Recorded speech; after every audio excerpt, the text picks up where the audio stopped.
ಕಲಬುರಗಿ ತಾಲೂಕಿನ ಹರ್ಸೂರು ಗ್ರಾಮದಲ್ಲಿ mini police ಠಾಣೆ ಸ್ಥಾಪನೆ ಮಾಡುವಂತೆ ಹೈದರಾಬಾದ್ ಕರ್ನಾಟಕ ಭೋವಿ ಜನಸೇವಾ ಸಂಘದ ಅಧ್ಯಕ್ಷ ಭಗವಾನ್ ಭೋವಿ ಅವರು ಒತ್ತಾಯಿಸಿದ್ದಾರೆ. ಈ ಕುರಿತು ನಗರದ ಪತ್ರಿಕಾ ಭವನದಲ್ಲಿ ಸುದ್ದಿಗೋಷ್ಠಿ ನಡೆಸಿ ಮಾತನಾಡಿದ ಅವರು, ಕಲಬುರಗಿ ತಾಲೂಕಿನ ಹರ್ಸೂರು ಗ್ರಾಮದಲ್ಲಿ ಮಿನಿ ಪೊಲೀಸ್ ಠಾಣೆ ನಿರ್ಮಾಣ ಮಾಡುವುದು ತುಂಬಾ ಅನಿವಾರ್ಯವಾಗಿದೆ. ಯಾಕಂದ್ರೆ ಹರ್ಸೂರು ಸೇರಿದಂತೆ ಸುತ್ತಮುತ್ತಲಿನ ಹಳ್ಳಿ ಜನರಿಗೆ ಯಾವುದೇ ಸಮಸ್ಯೆಯಾದರೂ ಮಹಾಗಾಂವ್ ಪೊಲೀಸ್ ಠಾಣೆಗೆ ಹೋಗಬೇಕಾಗಿದೆ. ಮಹಾಗಾಂವ್ ದೂರವಾಗಿರುವುದರಿಂದ ಸಮಸ್ಯೆ ಉಂಟಾಗುತ್ತಿದೆ ಎಂದರು. ಇನ್ನು ಇದೇ ವೇಳೆ ಮಾತನಾಡಿದ ಅವರು, ಮಹಾಗಾಂವ್ ಪೊಲೀಸರು ನ್ಯಾಯ ಕೇಳಿ ಪೊಲೀಸ್ ಠಾಣೆಗೆ ಹೋದ್ರೆ ಸ್ಪಂದಿಸುತ್ತಿಲ್ಲ. ಕಳೆದ 8 ತಿಂಗಳ ಹಿಂದೆ ಪರ್ವತಲಿಂಗ ಮಠದ ಶಾಲೆಯಲ್ಲಿ ನಿರ್ಮಾಣ ಹಂತದ ಕಟ್ಟಡ ಕಾಮಗಾರಿ ನಡೆಯುತ್ತಿದ್ದು ಅಲ್ಲಿನ ಕಬ್ಬಿಣದ ರಾಡ್ ಕಳ್ಳತನವಾಗಿದೆ. ಈವರೆಗೂ ಪೊಲೀಸರು ಆರೋಪಿಗಳನ್ನ ಬಂಧಿಸಿಲ್ಲ ಎಂದು ದೂರಿದ್ದಾರೆ. ಅವ್ರ ಸ್ಕೂಲ್ ಇಂಗ್ಲೀಷ್ ಮತ್ತು ಕನ್ನಡ 10ನೇ ತನಕ ಫ್ರೀ ಸ್ಕೂಲ್ ಅದ. ಮತ್ತು ಯಾರು ಅವ್ರೇನು ದೇಣಿಗೆ ಕೊಡ್ತಾರೆ ಅಷ್ಟರ ಮ್ಯಾಗೆ ಅವರು ಇದು ಮಾಡ್ತಾರೆ. ಆದರೆ ಫ್ರೀ ಸ್ಕೂಲ್ ಅದ. ಈಗ ಒಂದು 2 ಕೋಟಿ ರೂಪಾಯಿ ಮತ್ತು ಹೊಸ ಸ್ಕೂಲ್ ಕಟ್ಟಾಕತ್ತಾರೆ ಹರ್ಸೂರು ರೋಡಿಗೆ, ಮೇನ್ ರೋಡಿಗೆ. ಈಗ ಹರ್ಸೂರು ಸುತ್ತಮುತ್ತಲು 3 ರಿಂದ 10 ಕಿಲೋಮೀಟ್ರ್ ಒಳಗೆ ಒಂದು 15 ಊರು ಬರ್ತಾವೆ. ಯಾವರೇ ಸಣ್ಣ ಪುಟ್ಟು ಸಮಸ್ಯೆಗಳು ಆದಲ್ಲಿ ಕಂಪ್ಲೇಂಟ್ ಕೊಡ್ಲಿಕ್ಕೆ ಹೋಗಬೇಕಾಗಿತ್ತಂದ್ರೆ ಈಗ ಮಹಾಗಾಂವ್ ಪೊಲೀಸ್ ಸ್ಟೇಷನ್ 25 ರಿಂದ 30 ಕಿಲೋಮೀಟ್ರ್ ಆಗ್ತದೆ.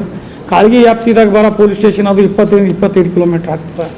ಈಗ ಅವರು ಹೊಸ ಸ್ಕೂಲ್ ಕಟ್ಟಡ ಸಲುವಾಗಿ ಏನು ಕಬ್ಬಿಣ ತರಿಸಿದ್ರು, ಅದರಲ್ಲಿ ಕಬ್ಬನ್ನು ಕಳ್ತನ ಮಾಡ್ಕೊಂಡು ಹೋಗ್ಯಾರ. ಒಂದು ಪೂರಾ ಟಾಟಾ ಸುಮ ತುಂಬ್ಕೊಂಡು ರಾತ್ರಿ ಹೋದ್ರಲ್ಲಿ ಸುಮಾರು 12/8/2023 ಅಂದರೆ ಇವತ್ತಿಗೆ 8 ರಿಂದ 9 ತಿಂಗಳಾಗ್ಯದ ಕಳ್ತನ ಆಗಿ.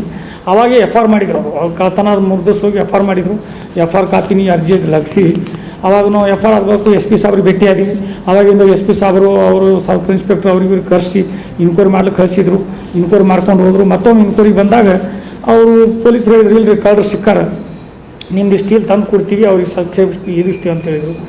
ಅವ್ರು ಯಾವಾಗನೂ SP ಸಾಬ್ರ ಬಳಿ DSP ಹೋಗ್ತೀವಿ, ಅವಾಗಷ್ಟೇ ಹೇಳ್ತಾರೆ, ಅವಾಗಷ್ಟೇ ಫೋನ್ ಮಾಡ್ತಾರೆ, ಮುಗೀತು. ಮತ್ತು ಹೀಗಾಗಿ ಟೋಟಲ್ ಏನಿಲ್ಲ ಅಂದ್ರೆ 9 ತಿಂಗಳು ಆಗ್ಲಕತ್ತದ. ಇದುವರೆಗೆ ಯಾವ ಇನ್ಕ್ವೈರಿ ಇಲ್ಲ, ಯಾವ ಸ್ಟೀಲ್ ತಂದಿಲ್ಲ.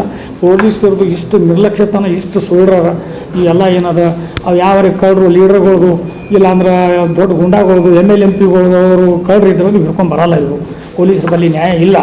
ಈಗ ಅಪ್ಪವ್ರ ಬಳಿ ಇಷ್ಟು ಹುಡುಗರು ಓದ್ತಾವೆ, ಸಾವಿರಾರು ಹುಡುಗರು ಓದ್ತಾವೆ. ಮತ್ತು ಒಂದು 20 ಊರು ಹಳ್ಳಿ ಮಂದಿಯವ್ರ ಬಳಿ ಎಲ್ಲ ಜಾತಿ ಮಂದಿ ಸ್ಕೂಲ್ ಹುಡುಗರು ಓದ್ತಾವೆ. ಸಣ್ಣ ಪುಟ್ಟು ಪಂಚಾಯತಿ ಅವು ಇವು ಅಪ್ಪವ್ರು ನ್ಯಾಯ ಮಾಡ್ತಿರ್ತಾರೆ, ಯಾರೇ ಜಗಳ ಬಾರ್ದು ಚಲೋ ಅಲ್ಲ ಅಂತೇಳಿ. ಆದರೆ ಇವರಿಗೆ ನ್ಯಾಯ ಸಿಕ್ಕಿಲ್ಲ ಅಪ್ಪವ್ರಿಗೆ ಪೊಲೀಸ್ ಸ್ಟೇಷನಿಂದ. ಅವ್ರಿಗೆ ಏನು ಹೇಳೋಕ್ಕಾಗ್ತದೆ? ಅದಕ್ಕಲ್ಲಿ ಏನದ 15 ರಿಂದ 20 ಊರು ಬರ್ತಾವಲ್ಲ. ಈಗ ಆಜು ಬಾಜು 3 ರಿಂದ 10 ಕಿಲೋಮೀಟ್ರ್ ಒಳಗೆ 16 ಊರು ಬರ್ತಾವೆ. ಈಗ ಅಲ್ಲಿ ಮಿನಿ ಪೊಲೀಸ್ ಸ್ಟೇಷನ್ ಹರ್ಸೂರ್ದಾಗ ಭಾಳ ಅವಶ್ಯಕತೆ ಅದ. ಆ ಮಿನಿ ಪೊಲೀಸ್ ಸ್ಟೇಷನ್ ಮಾಡೋ ಸಲುವಾಗಿ ನಾನು ಅಪ್ಪವ್ರಿಗೆ ಜಾಗ ಹೆಂಗತ್ ಕೇಳಿದ್ರೆ, ನಮ್ಮದು ಮೇನ್ ರೋಡಿಗೆ ಸ್ಕೂಲ್ ಅದ, ಅಲ್ಲೇ ನಾವು 4 ಗುಂಟೆ ನಮ್ಮ ಹೊಲದಾಗೆ ಜಾಗ ಕೊಡ್ತೀವಿ. ನಮ್ಮ ಸರ್ವೆ ನಂಬರ್ 240 ಅದ. ನಾವು 4 ಗುಂಟೆ ಜಾಗ ಕೊಡ್ತೀವಿ. ಮತ್ತು ನಮ್ಮ ಮಿನಿ ಪೊಲೀಸ್ ಸ್ಟೇಷನ್ ಮಾಡಿಸ್ಬೇಕು. ಮತ್ತು ಅಲ್ಲಿ ಏನೂ ಕಳ್ತನ ಮಾಡೋರಿಗೆ ಯಾವುದು ಅಂಜಿಕೆ ಇಲ್ಲ. ಈಗ ಅಪ್ಪವರು ರಾತ್ರಿ ವಾಚ್ಮೀನ್ ಇರ್ತಾರೆ. ಈಗ ಭಾಳ ರಾತ್ರಿ ಬೆಳಗಂದು ಕಳ್ರು ತಿರುಗಾಡಕತ್ತಾರೆ. ಮುಂಜಾನೆ 9 ರಿಂದ ಬೆಳಗ್ಗೆ 4 ಗುಂಪು ಕಟ್ಟಿ. ಈಗ ಅಪ್ಪವ್ರಿಗಾಗಲಿ ಸ್ಕೂಲ್ ವಾಚ್ಮೀನ್ಗಾಗಲಿ ಅವ್ರ ಮಕ್ಕಳು ಸತ್ರ ಕೆಟ್ಟರೆ ಇದಕ್ಕೆ ಸಂಪೂರ್ಣ ಜವಾಬ್ದಾರ Mahagaon police station, PSI circle, Kalagi circle ಮತ್ತು SP DSP ಅವರೇ ಸಂಪೂರ್ಣ ಜವಾಬ್ದಾರ ಆಗ್ತಾರೆ. ಇನ್ನೊಮ್ಮೆ ಏನು ಅನಾಹುತ ಆದಲ್ಲಿ ಪೊಲೀಸರ ಮೇಲೆ ಏನೋ ಬಹಿರಂಗ ಪಡೆದು ಕಂಪ್ಲೇಂಟ್ ಕೊಡಬೇಕಾಗ್ತದೆ. ಯಾಕೆ ಪೊಲೀಸರು ತುಂಬನೇ ನಿರ್ಲಕ್ಷ್ಯತನ ಅದು. ಈಗ FR ಕಾಪಿನೂ ಹಚ್ಚಿವಿ ಇದಕ್ಕೆ. ಈಗ ಇನ್ನೊಂದು ಏನಾಗ್ತದಂದ್ರೆ, ಈಗ ಅಷ್ಟು ಬೇಜವಾಬ್ದಾರಿಯಿಂದ ಪೊಲೀಸರು ಇದು ಮಾಡ್ತಾರೆ. ಮತ್ತು ಕೇಳೋಕೆ ಹೋದ್ರೆ ಏನಂತಾರೆ, ನಿಮ್ದು 25-30 ಕಿಲೋಮೀಟ್ರ್ ದೂರ ಅದ್ರಲ್ಲಿ ಬರ್ಲಿಕ್ಕೆ ಹೋಗ್ಲಿಕ್ಕೆ ಒಂದು ದಿನ ಆಗ್ತದೆ, ನಾಳೆಗೆ ಬರ್ತೀವಿ ನಾಡ್ದು ಬರ್ತೀವಿ ಅಂತ ಹಿಂಗೆ ಸುಳ್ಳು ಹೇಳಿ ತಕ್ಕ ಪೊಲೀಸರು ಯಾರು ಸಣ್ಣ ಪುಟ್ಟು ಕಳ್ತನ ಆದಲ್ಲಿ ಹೊಡೆಪೇಟ ಆದಲ್ಲಿ ಬರಲ್ಲ. ಯಾವ್ಯಾರು ದೊಡ್ಡ ಮರ್ಡರ್, ರೇಪ್, ಕಿಡ್ನ್ಯಾಪ್ ಆದ್ರೆ ಅಷ್ಟೇ ಬರ್ತಾರೆ. ಅದಕ್ಕೆ ಏನದ, ನಾವು ಪ್ರಿಯಾಂಕಾ ಸಾಬ್ರಿಗೂ ಈಗ ವಿನಂತಿ ಮಾಡ್ತೀವಿ, ತುರಂತ ಏನದ ಹರ್ಸೂರು ಗ್ರಾಮದಲ್ಲಿ ಮಿನಿ ಪೊಲೀಸ್ ಸ್ಟೇಷನ್ ಮಾಡಬೇಕು. ಮತ್ತು ಮುಖ್ಯಮಂತ್ರಿ, ಗೃಹ ಮಂತ್ರಿ ಈಗ ಸುಮಾರು ಇವು FR ಕಾಪಿ ಹಚ್ಚಿ 100ಕ್ಕೂ ಅಧಿಕ ನಾವು ಈ ಲೆಟರ್ಗಳು ಕಳಿಸ್ತಾ ಇದ್ದೀವಿ ಮಿನಿ ಪೊಲೀಸ್ ಸ್ಟೇಷನ್ ಮಾಡೋ ಸಲುವಾಗಿ. ಅದಕ್ಕೆ 1 ತಿಂಗಳು ನಾವು 3 ತಿಂಗಳು ಟೈಮ್ ಕೊಡಕತ್ತೀವಿ.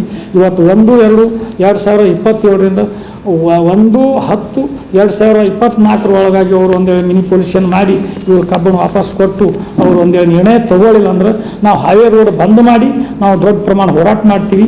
ಅಲ್ಲಿ ಮಿನಿ ಪೊಲೀಸ್ ಸ್ಟೇಷನ್ ಆಗಬೇಕು. ನಮ್ಮ ಕಳ್ಳರು ಯಾರು ಕಳ್ತನ ಮಾಡ್ಕೋ ಅವ್ರು ಬಂಧಿಸಬೇಕು. ಮತ್ತು ನಮ್ಮ ಸ್ಟೀಲಿಗೆ ವಾಪಸ್ ಕೊಡಬೇಕು, ಅವ್ರು ಶಿಕ್ಷೆ ಆಗಬೇಕು. ಇವು ಎರಡೂ ಮಾಡಲಿಲ್ಲ ಅಂದ್ರೆ ನಾವು ರೋಡ್ ಬಂದ್ ಮಾಡಿ ನಾವು ಯಾವ ಹೋರಾಟ ನಿಲ್ಲಿಸಲ್ಲ. ಇನ್ನೊಂದು ಏನಾಗಿದೆ, ಅಲ್ಲಿ ಮತ್ತದ್ದು ವಾಚ್ಮೀನ್ಗಾಲಿ ಅಪ್ಪವ್ರಿಗಾಲಿ ಸ್ಕೂಲ್ ಮಕ್ಕಳಿಗೆ ಅಲ್ಲಿ ಭಯ ಅದ. ಅದಕ್ಕಲ್ಲಿ ಅವ್ರಿಗೆ ಏನು ಮಾಡ್ಬೇಕು, ಈಗ ರಿವಾಲ್ವರ್ ಪಿಸ್ತೂಲ್ ಗನ್ ಲೈಸೆನ್ಸ್ ಕೊಡ್ಬೇಕು ಅಪ್ಪವ್ರಿಗೆ. ಅದನ್ನು ನಮ್ಮ 3 ಕೆಲಸ ಇವು ಮಾಡಲಿಲ್ಲ ಅಂದ್ರೆ ನಾವು ಉಗ್ರವಾದ ಹೋರಾಟ ಮಾಡ್ತೀವಿ. ಆಮೇಲೆ ನಾವು ಪೊಲೀಸರಿಗೆ ಹೊಣೆಗಾರ ಮಾಡ್ತೀವಿ, ಪೊಲೀಸರ ಮೇಲೆ FR ಮಾಡ್ತೀವಿ. ಸುದ್ದಿಗೋಷ್ಠಿಯಲ್ಲಿ ಸಿದ್ದರಾಮ ಶಿವಾಚಾರ್ಯರು, ದ್ಯಾವಪ್ಪ ಸುಬೇದಾರ್, ದತ್ತು ಬೋವಿ, ಮೂರ್ತಿ ಹಿರೇಮಠ ಸೇರಿದಂತೆ ಇತರರು ಉಪಸ್ಥಿತರಿದ್ದರು. Bureau report in Gulbarga news.